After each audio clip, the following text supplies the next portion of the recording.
With the release of Commander Legends, we here at Card Kingdom wanted to find out what makes Commander the most popular format of Magic. We played several games as a group, and even though I lost every time, we all brainstormed a few reasons that we came up with afterwards. This is what we have, and it's edited by me right afterwards while they're still over there talking about what made all their decks work so great. It's wonderful! Commander has one of the widest card pools in all of Magic. It welcomes all kinds of cards to accommodate different playstyles and levels of competitiveness. This is the format of oddball cards and strategies. You're going to play against and lose to cards you've never even heard of before. It's great! With a wide card pool reaching back to the beginning of Magic, how expensive it is to put a deck together can become an issue. Vintage decks regularly run 5 figures, and even the budget deck of the format can easily be over $5,000. Now, Commander can be expensive, but only if you and the people you're playing with want it to be. Even in competitive Commander, you can throw together a good and functional deck for under $200.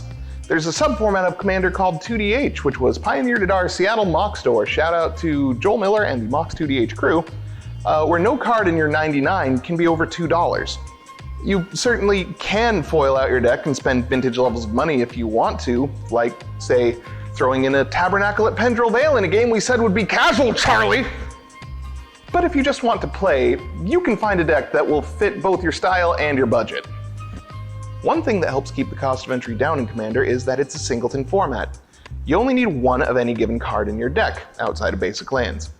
So instead of needing 4 wastelands or some such to make your deck work, you only need one, and you can take that one and swap it out between any decks that want it. Of course, sometimes you forget to bring the deck that you last had it in, and you just throw in a Ghost Quarter instead, because that'll be fine, but then Charlie still gets to counter. Commander, more than any other format, lets you build whatever deck you want and still have it be viable. In other formats, different strategies will ebb and flow, and there can be large gaps of time between when your pet deck type is supported, or good. Commander doesn't really have that issue. If you have an idea for a deck and cards have ever been printed that support it, then you're in business. Commander lets you play the most fun version of a deck that you want to play. For example, I'm a terrible person and I built eggs in Commander.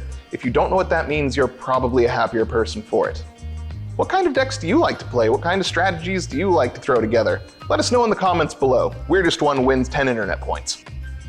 If you like big flashy plays that can swing the course of a game in a single turn, then boy howdy is Commander the format for you.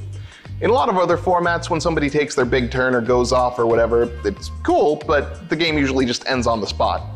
The multiplayer nature of Commander means that can happen multiple times for different players in a single game.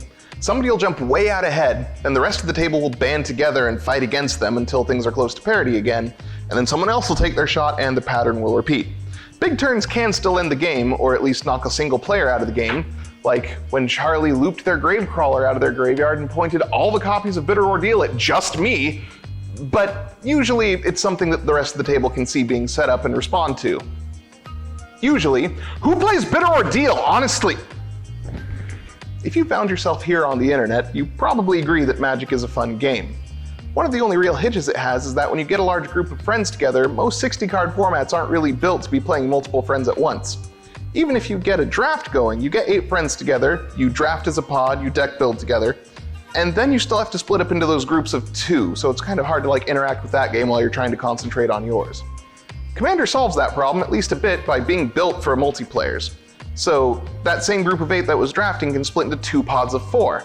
As we'll talk about in the next point, it's a lot more socially interactive. Table talk is encouraged, there's a lot more joking and intrigue going on.